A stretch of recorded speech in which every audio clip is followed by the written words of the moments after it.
my whiskers. Gather around, darlings, because Duchess Whiskerton just overheard some neighborhood gossip that nearly made me cough up a hairball. So apparently, my neighbor spent years saving for her first house.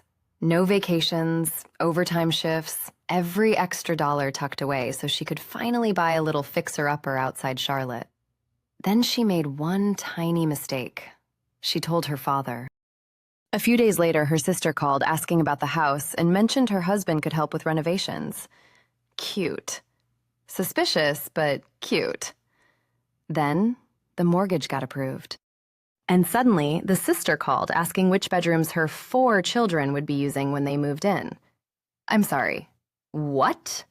I choked on a kibble. I practically launched myself off the couch, knocked a pillow onto the floor, and had to aggressively groom myself because surely I misheard, right? I did not. Apparently, she, her husband, and their 4 kids had already decided they'd be living there for at least a year while they got back on their feet. Without asking. Without being invited. The audacity nearly made me miss my afternoon nap. How tragic. When my neighbor said she never offered that, the sister got upset. Then her father called, accusing her of breaking a promise she never made. Turns out they're behind on rent and might lose their home. Now the whole family is calling my neighbor selfish for not letting 6 extra people move into her very first house. At that point, I was staring out the window like a Victorian widow processing devastating news.